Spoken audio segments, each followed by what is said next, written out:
앞에 시간에 우리가 그 통제 과정에 대해서 학습을 하였습니다. 다시 한번 정리하면 통제의 첫 번째는 상황을 파악하는 것이라고 했고요. 두 번째는 표준을 설정하는 것이라고 했고, 세 번째는 정보의 수집이라고 했죠. 그래서 정보의 수집을 할 때는 직접 관찰하거나 통계 보고, 구두 보고, 서면 보고를 가지고 한다고 그랬고요.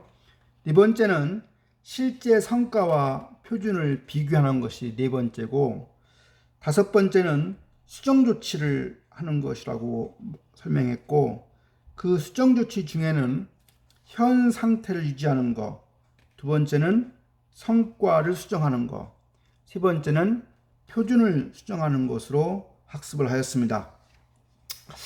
이번 시간에는 2절로 가서 통제의 수준과 유형에 관한 내용을 학습하도록 하겠습니다. 첫 번째가 통제의 수준입니다. 통제는 조직 계층상으로 볼 때 전략적 수준에서의 통제와 운영적 수준에서의 통제로 구분할 수가 있습니다. 전략적 통제, 영어로 strategic control이라고 하는데요. 이러한 전략적 통제는 조직의 상층부에서 실행되는 통제를 일컫습니다. 즉, 조직의 주로 일부 환경과 관련되어 있죠. 즉, 기업 전략이나 사업 전략을 책임 맡고 있는 사람들이 실행하는 통제가 바로 전략적인 통제인 것입니다.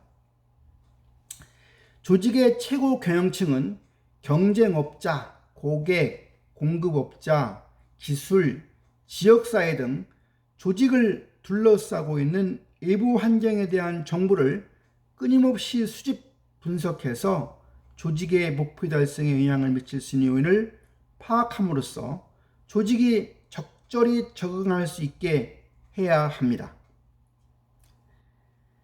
운영적 통제, 오퍼레이팅 컨트롤이라고 하는 것은 조직의 목표 달성을 위해서 관리자들이 물적 자원, 재무 자원, 인적 자원, 정보 자원 등을 사용하는 데 관련하여 이루어지는 통제를 말합니다.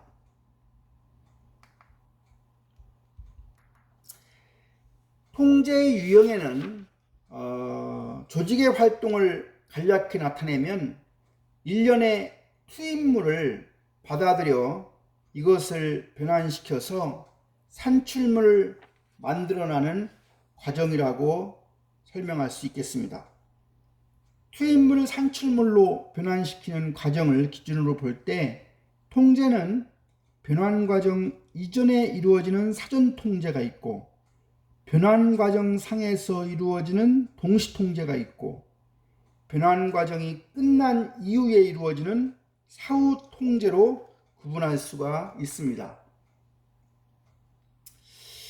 사전 통제, 프리리미너리 컨트롤이라고 하는 것은 변환 과정에 들어가는 투입물을 통제함으로써 예상되는 문제점을 미연에 방지하는 것이 해당됩니다. 즉, 사전 통제는 가장 적절한 투입물을 선택해서 문제점이 발생하지 않도록 활동을 미리 통제하는 것으로 피드포워드 통제라고도 합니다. 운영적 수준에서 사전 통제는 투입물을 신중하게 선택하거나 규정 및 절차를 개발함으로써 예상되는 문제점을 방지하는 것을 말합니다. 두 번째, 동시 통제는 concurrent control이라고 해서 사전 점검이 끝난 후에 구체적인 업무가 실행되는 과정에서 이루어지는 통제를 말합니다. 동시 통제는 최종 결과가 나타나기 전에 수정 조치를 취할 수 있어서 목표 달성에 현실적으로 기여할 수 있는 특징이 있습니다. 운영적 수준에서의 동시 통제는 작업이 적절하게 이루어지고 있으며 모든 상황이 계획대로 진척되고 있는가를 점검해서 적절한 관리적 조치를 취하는 행위입니다. 또한 전략적 수준에서의 동시통제라고 하는 것은 전형적으로 분기별 실적이나 중요한 성과 지침에 초점을 맞추어서 조직의 진전 상황을 점검하고 필요한 수정 조치를 취하는 것을 말합니다.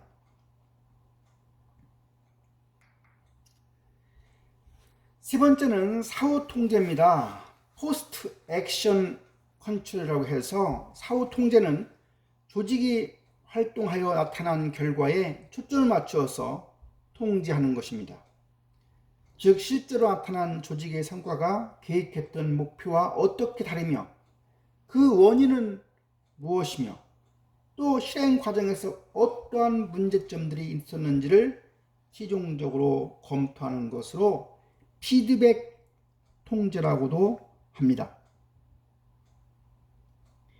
운영적 수준에서의 사후 통제는 다음과 같은 세 가지 역할을 한다고 합니다. 첫 번째는 각 기능 부분을 책임지고 있는 관리자들에게 자신이 책임지고 있는 활동을 전반적으로 평가하는 데 필요한 정보를 제공해 줍니다. 두 번째는 종업원을 평가하고 보상해 주는 기준의 역할을 하고요. 세 번째는 사후 통제는 조직에 들어오는 투입물을 책임지고 있는 관리자와 그 변환 과정을 관리하는 사람에게 활동의 성과를 일깨워주는 역할을 한다고 합니다. 전략적 수준에서 사후 통제는 조직의 향후 계획을 수정 또는 변환시키는 데 필요한 정보를 최고 경영층에게 제공해 줍니다. 조직 전체에 걸친 사후 통제 정보는 최고 경영층으로 하여금 기존 계획의 성패 여부를 판가름하게 해줍니다. 즉 사후 통제는 기존 계획의 적절성 여부를 판단하고 조직 전체에 걸쳐 향후에 취할 조치를 수정해야 할 필요가 있는지 여부를 결정하게 해줍니다.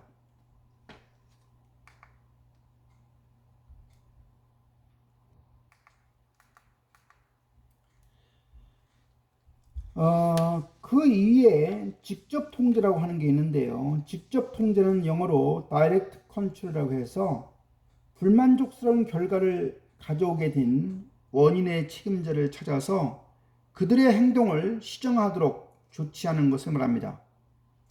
편차가 발생하게 된 원인은 환경의 불확실성과 관리자의 지식 경험 판단 능력이 부족 때문에 발생할 수 있습니다.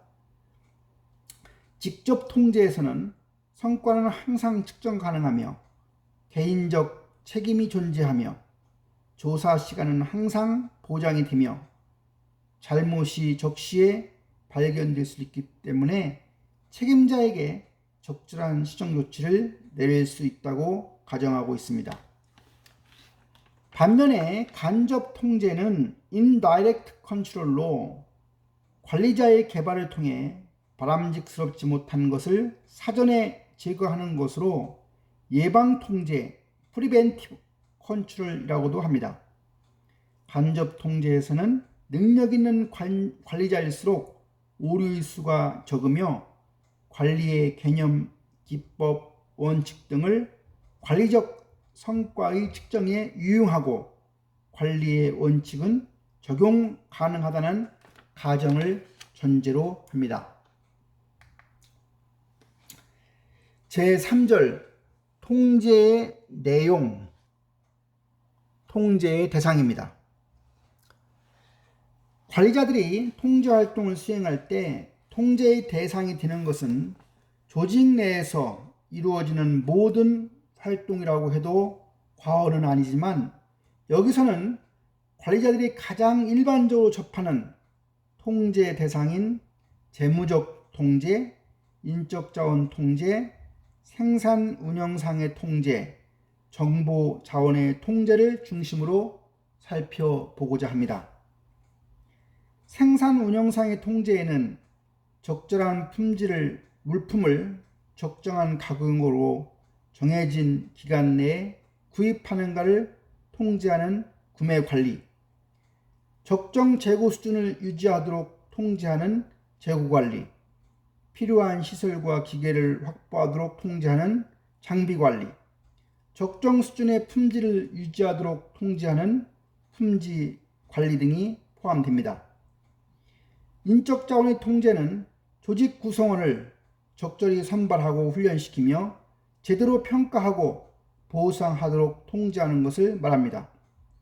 정보의 통제는 조직 내의 모든 활동을 지원하는 데 필요한 정확한 정보를 시적절하게 확보하는 것을 내용으로 합니다. 재무자원의 통제는 조직의 자본을 효과적으로 활용하기 위해서 이루어지는데 하나하나 재무적 통제부터 보도록 하겠습니다. 조직은 재무자원을 모든 단위 부서에 배분하여 업무 수행에 사용하게 됩니다.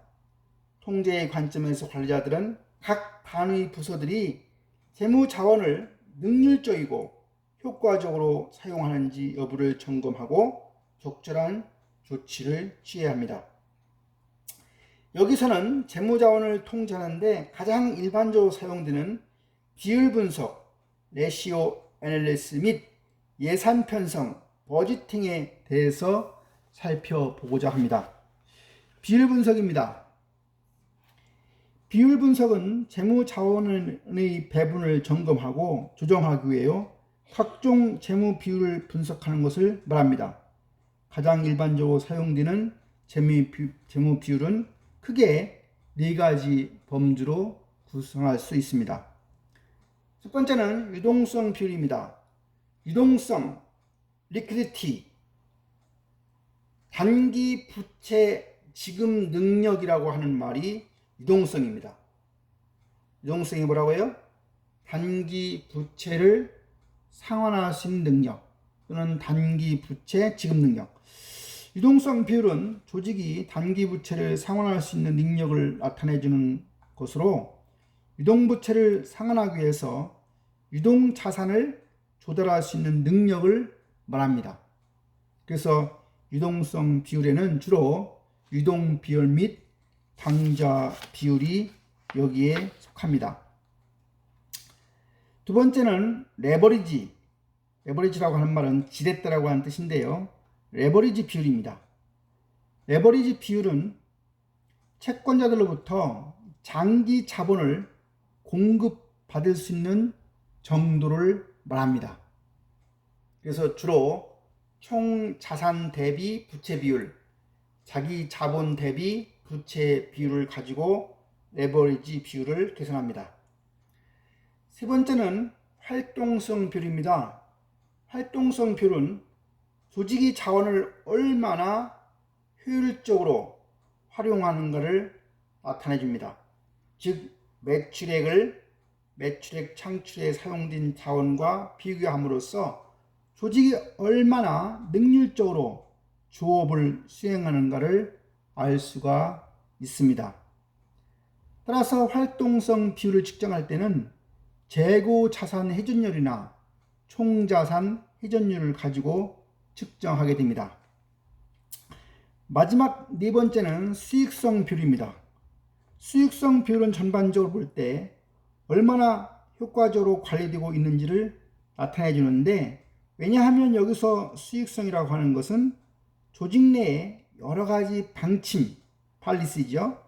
의사결정, decision making, 액티비티, 노력 등이 한데 융합되어 나타나는 결과이기 때문입니다. 그래서 우리가 수익성 비율을 측정할 때는 주로 매출 총이익률, 영업이익률, 자기자본 이익률 등으로 수익성 비율을 측정합니다. 비율 분석이 효과적인 통제 수단이 되려고 하면 비교할 만한 기준이 있어야 합니다. 비교 기준을 마련하는 방법으로는 첫째로 과거의 비용을 기준으로 삼는 것으로 현재의 비율을 과거 비율에 대비해 하면서 관심 있는 부분의 향상 여부를 판가름해 볼 수 있겠습니다. 두 번째 방식은 비슷한 수준의 다른 회사의 비율이나 동종 산업 내 평균 비율을 기준으로 삼으면 됩니다. 이것은 최고 경영층이 자기 회사의 취약 부분을 파악해서 개선하는 데 사용할 수 있는 겁니다. 재무적 통제와 관련해서 두 번째는 예산 편성, 버지팅에 관한 겁니다. 예산 편성이라고 하는 것은 어떤 조직 또는 단위 부서의 향후 활동을 금전 단위 또는 수량적 단위로 나타낸 것입니다. 예산은 모든 통제 시스템의 기초가 되는데 일반적으로 1년 단위로 예산이 수립됩니다. 관리자들이 재무자원을 통제하기 위해서 사용하는 예산에는 여러 가지가 있습니다. 특히 예산을 수립하는 방법에는 상향식 예산 수립과 하향식 예산 수립으로 구분할 수가 있습니다. 상향식 예산 편성, 바텀업 버지팅은 조직의 하위 계층에서 자기 부서에 필요한 예산 요구액을 산정해서 중간계층의 관리자에게 올리면 중간계층의 관리자가 다른 하위 부서의 예산들을 모아 검토 수정한 뒤 취합해서 예산위원회 또는 예산 담당 부서에 제출하게 됩니다. 그 후에 예산위원회 또는 예산 담당 부서는 조직의 전략과 재무 상태에 비추어 제출된 예산들을 종합 검토해서 최고 경영층에게 보고하게 됩니다. 최고 경영층이 각 부문별로 제출된 예산을 검토해서 최종 승인을 하게 되면 각 부문별로 예산이 확정되고 각 단위 부서로 예산을 배정하게 됩니다. 상향식 예산 수립은 각 부서의 모든 활동에 대해 가장 잘 알고 있는 사람들이 초기 예산을 책정하기 때문에 현실적인 예산 수립이 될 수 있고 자기 자신이 직접 예산을 상정하기 때문에 일단 예산이 확정되면 그 예산 범위를 반드시 지켜야 한다는 일종의 의무감이 조성될 수 있는 장점이 있습니다. 두 번째는 하향식 예산 편성, 탑다운 버지팅입니다. 하향식 예산 편성은 최고 경영층에서 각 부문별 예산을 책정해서 아래로 내보내면 각 부문별로 그 예산을 검토하고 평가해서 수정이 필요하면 예산 수정을 요청하게 됩니다. 만일 요청된 예산 수정이 타당한 것이라면 그러한 의견을 받아들여 예산을 수정한 뒤에 최종 예산을 확정하게 됩니다. 한편 하향식 예산 수립은 여러 단위 부서들이 제각기 예산 수립 활동을 하는 데 있어서 야기되는 시간과 노력의 중복을 피할 수 있는 장점이 있긴 합니다. 세 번째는 제로 베이스 예산 편성입니다. 영어로 제로 베이스 버지팅인데 대부분의 경우 예산은 전년도를 기준으로 해서 일정 비율만큼 증감하여 책정되는데 그렇게 할 경우에 당해년도에 할당된 예산은 전부 다 지출하고 보자는 심리가 작용할 수 있습니다. 이와 같은 예산 수립상의 한계점, 문제점을 극복하기 위해서 최근에는 제로 베이스 예산 편성이 각광을 받고 있습니다. 제로 베이스 예산이라고 하는 것은 이전의 예산 수립 방식은 완전히 무시하고 새로운 사업이나 프로젝트에 대해서 독립적으로 예산을 편성하는 것을 말합니다.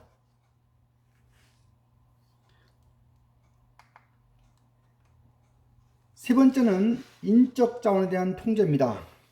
조직이 관리하는 자원 중에 가장 중요한 것이 인적 자원이라고 해도 과언이 아닙니다. 일반적으로 인적 자원의 통제는 선발과 업적 평가 그리고 인적 자원 비율을 다루는 것입니다. 첫 번째 선발, 셀렉션입니다.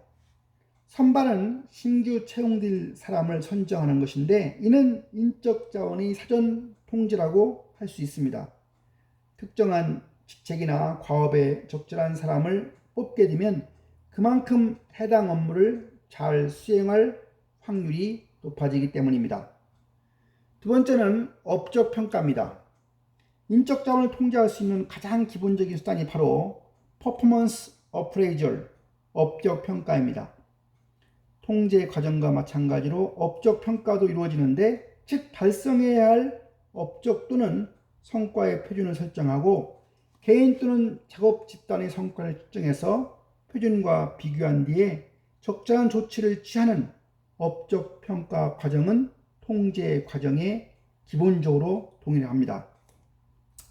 효과적인 관리자는 업무 업적 평가를 동시 통제와 사후 통제로 활용하기도 합니다. 조직 구성원들의 성과를 주기적으로 검토해서 때때로 현장에 직접 나가서 성과를 점검하는 것은 동시 통제를 가능하게 해서 1년에 한 차례씩 업적 평가를 해서 그 결과를 종업원들에게 알려주고 이듬해 성과 표준을 설정하는 데 활용하는 것은 사후 통제를 가능하게 합니다. 세 번째는 인적 자원 비율입니다. 인적 자원이 어느 정도 효과적으로 활용되고 있는가를 점검하기 위해서 인적 자원 비율을 활용합니다. 예를 들면 특정 기간 동안의 조직을 떠나 사람들의 수를 전체의 종업원 수로 나눈 종업원 이직률은 급여 및 채용 정책에 관련된 사항을 점검하는 데 활용되고, 특정 기간 동안 결근한 종업원 수를 전체 종업원 수로 나눈 결근율은 인적 자원 운용에 관련된 문제점을 파악하는 데 활용할 수 있습니다.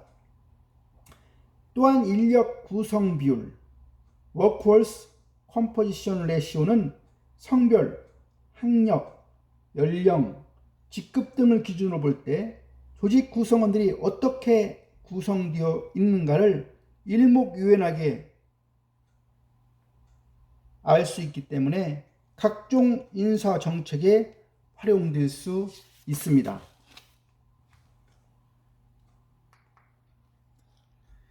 다음은 생산 운영상의 통제입니다. 생산 운영과 관련된 통제 방식은 생산 및 재고 통제와 품질 통제가 있습니다. 첫 번째, 생산 및 재고 통제입니다. 소비자의 수요에 적응하기 위해서 어떤 제품을 얼마의 수량으로 생산할 것인가를 결정하는 과정을 우리가 생산 계획, 프로덕션 플랜이라고 합니다. 생산 계획은 총괄 생산 계획과 기본 생산 계획으로 구분합니다. 총괄 생산 계획은 예측된 수요에 따라 비교적 6개월 내지 12개월 내에서 유효한 생산량을 계획하는 것으로, 예를 들어 현대자동차의 총괄 생산 계획은 그랜저, 소나타, 아반떼, 액센트 등의 전 모델을 합친 생산량을 의미합니다. 반면에 기본 생산 계획은 기업 내 자원, 자재 및 생산 능력 등의 모든 요소를 고려한 생산 가능성을 기초로 수립되는 생산 계획을 말합니다. 생산 계획이 결정되면 관리자가 해야 할 과제는 최소의 비용으로 이 계획이 달성되도록 생산 활동을 통제하는 것입니다.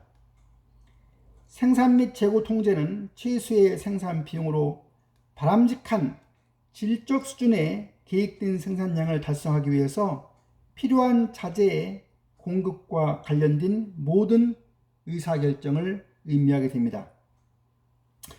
재고 통제에서 가장 중요한 과제는 적시 정량의 재고 수준을 유지하는 것입니다. 즉 재고는 생산 공정이나 판매 계속적 조업을 가능케 하고 고객에게 서비스 기능을 하며 투기적 기능을 하기도 합니다.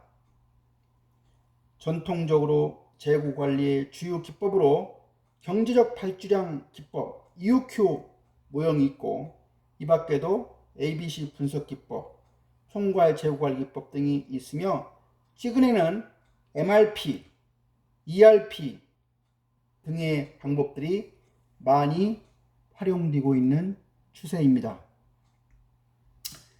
두 번째는 품질 통제 또는 품질 관리입니다. 품질 통제는 생산 공정이 계획된 품질 수준의 제품을 생산하고 있는가를 확인하는 의사결정 과정입니다. 주로 우리가 퀄리티 컨트롤은 품질 관리라고 해석합니다. 효과적인 품질 관리를 위해서 잘 설계된 품질 관리 시스템이 필요한 것입니다. 품질 관리 시스템을 설계하기 위해서 첫째, 제품 생산 공정 중 검사를 필요로 하는 중요한 작업을 설정하는 것이 중요합니다. 두 번째는 측정하는 척도의 종류를 결정하고 검사의 규모를 결정해야 합니다. 마지막으로는 검사위원의 선발과 훈련이 중요합니다. 여기서 보면 그 화면에 QC라고 하는 퀄리티 컨트롤은 원래 해석을 품질 통제라고 하는데 일본 사람들이 이 퀄리티 컨트롤을 품질 관리라고 해서 우리나라도 별 생각 없이 품질 관리라고 들어왔습니다. 이런 품질 관리는 1970년대, 50년대, 70년대까지 70년 전까지 SQC 통계적 품질 관리 시대로 주로 통계학을 품질 관리에 많이 원용하던 시대였습니다. 그러면서 70년대 중반에 들어오면서 TQC라고 하는 개념이 등장합니다. 여기서 T라고 하는 말은 두 가지 의미를 갖습니다. 기업의 모든 부서, 생산부서뿐만 아니라 설계부, 구매부, 재무까지 모든 부서를 아우르는 개념이 바로 T이고, 또 한 가지는 최고 경영층에서부터 말단까지 모든 종업원이 여기서 T를 의미하는 겁니다. 그래서 TQC라고 하는 것은 전사적 품질 관리라고 해서 정착이 되고, 그 이후에 QM이라고 하는 말이 등장합니다. 원래 퀄리티 매니지먼트는 품질 관리인데 앞에서 퀄리티 컨트롤을 품질 통제라고 번역하지 않고 품질 관리라고 이미 언어를 다 사용 소진했으므로 어쩔 수 없이 퀄리티 매니지먼트라는 용어를 품질 경영으로 해석할 수밖에 없었습니다.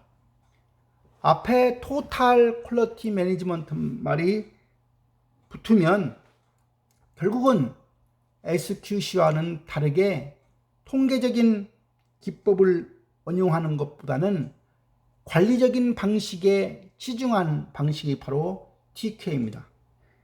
TQM에서는 고객의 만족을 상당히 중시합니다. 따라서 TQM의 목표는 고객 만족에 있습니다. 고객 만족을 위해서 구성원들의, 작업자들의 교육과 훈련을 중시합니다. 그리고 어떤 목표를 더 높여 달성하기 위해서 끊임없는 지속적인 개선, 일본말로는 카이젠이라고 하는 것들이 상당히 중요합니다. 그래서 TQM의 특징을 보면 고객 만족, 교육과 훈련 중시, 지속적인 개선, 그리고 최고 경영자의 어떤 품질에 대한 전략. 그래서 그 말은 무슨 말이냐면 모든 구성원들이 조직에서 생산하는 재화의 품질을 가장 중시하는 그러한 마음을 모두가 공유하는 것. 이것이 바로 품질의 최고 경영자의 전략입니다. 이런 시대가 지나서 2000년대 들어와서는 식스 시그마라고 하는 운동이 전개됩니다. 여기서 시그마라고 하는 것은 통계학에서 표준 편차의 개념인데, 식스 시그마는 100만 개 중에서 3.4 이하로 성과를 내자. 근데 여기서 3.4라고 하는 것은 100만 개 중에서 3.4개 미만의 불량품을 의미하는 것은 아닙니다. 그건 무슨 말이냐? 비행기가 100만 시간을 운영하였는데 그 중에서 3.4회 결정적인 문제가 발생했다, 이런 얘기입니다. 그러니까 아웃풋의 개념이 아니고, 아웃풋의 개념은 아니고 결국은 100만 번 중에서 크리티컬한 문제가 3.4에 있었다, 이런 개념이 바로 시그마 개념인데, 원래 100만 개 중에서 3.4라고 하는 것은 4.5 시그마에 해당이 됩니다. 그런데 갑자기 또 왜 6 시그마로 변했느냐? 새로운 기계가 들어오면 잘 작동하다가 시간이 흐르면 이 기계가 어느 정도 변동을 발생합니다. 그 변동, 변동이 1.5 정도 발생한다고 생각해서 4.5 시그마가 100만 개 중에 3.4인데 6 시그마 정도를 달성해야만 그러한 1.5 정도의 센터링 에러 문제를 해결할 수 있다 해서 6 시그마라고 하는 개념이 등장합니다. 그래서 품질 쪽의 역사는 QC로 시작해서 SQC, TQC, 또 뭐 TSSQC, QM, TQM, 그리고 6 시그마로 이렇게 발전을 해오고 있습니다. 마지막으로는 정보 자원에 대한 통제입니다. 우리가 정보 자원과 관련된 용어 중에 1970년대까지만 해도 EDPS라는 개념이 EDPS, Electronic Data Processing System. 예를 들어서 월급 봉투 같은 경우에 70년대까지는 노란색 편지 봉투에다가 뭐 기본급이 얼마고 성과급이 얼마 이렇게 하나하나 써서 주던 시절이 있었습니다. 이렇게 하나하나 쓰다 보니까 너무 시간이 많이 걸리니까 이것을 이제 컴퓨터로 처리해서 나오던 게 바로 사실은 EDPS 수준, EDPS. 그러다가 1980년대 들어오면서 MIS 학과라고 하는 게 등장합니다. 영어로는 Management Information System. 그래서 전자계산학과가 어떤 프로그래밍에 중점을 둔다고 하면 MIS 학과는 매니지먼트, 경영을 알고 인포메이션과 더해진 거니까 결국은 프로그램보다는 시스템 분석 및 설계에 중심을 둔 학과가 경영정보학과입니다. 근데 이런 MIS가 각 기업마다 독자적으로 시스템을 구축하던 시대에는 의미가 있었지만 시간이 지나면서 결국은 EIS, Executive, Enterprise Information System, Enterprise Resource ERP 프로그래밍, ERP로 가면서 결국은 MIS라고 하는 학과가 여러 가지 상황을 바꿀 수밖에 없는 상황으로 가게 됩니다. 다시 말하면 EDPS 시대에서 MIS로, MIS에서 ERP로, 그리고 이제 ERP로 가면 이미 전문 업체에서 만든 프로그래밍을 사다가 자사에서 심어서 거기서 활용하는, 결국 ERP로 가면서 시스템 분석 및 설계라고 하는 기능이 약해지면서 결국은 MIS 학과의 어떤 쇠락으로 가는 결과를 갖습니다. 그래서 대부분 오늘날 MIS 학과가 주로 빅데이터를 하는 학과로 지금 변화하고 있는 추세라고 할 수가 있습니다. 여튼간에 정보자원의 통제는 기업 내부, 외부 환경으로부터 정보를 수집해서 관리하는 것을 일컫습니다. 주로 MIS 학과는 경영 의사 결정에 도움을 주기 위한, 의사 결정에 도움을 준다는 얘기는 의사 결정에 필요한 정보를 제공하는 거에 관심을 갖는 거죠. 그래서 MIS에서 나온 여러 가지 DSS, Decision Supporting System, EIS, Executive Information System.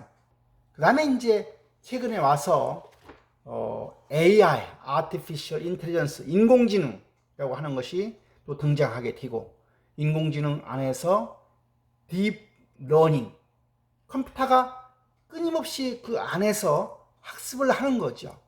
그래서 오늘날은 IBM의 왓슨이라고 하는 것까지 갔습니다. 다시 말하면 왓슨이라고, IBM에서 만든 왓슨이라고 하는 그런 컴퓨터는 환자를 진단하고 또는 이제 환자의 암 수술을 담당하는 로봇 사이버나이프라고 하는 그런 외과적 수술까지도 로봇이 결국은 가능하게 되는 단계까지 지금 발전해 오고 있는 상황이고, 여러분들이 이미 지난번에 구글의 어떤 그 이세돌과의 바둑과 관련된 상황에서 인공지능의 위력을 아마도 어느 정도 들었으리라고 생각이 됩니다. 이렇게 해서 통제의 모든 과정을 마치도록 하겠습니다. 수고했습니다.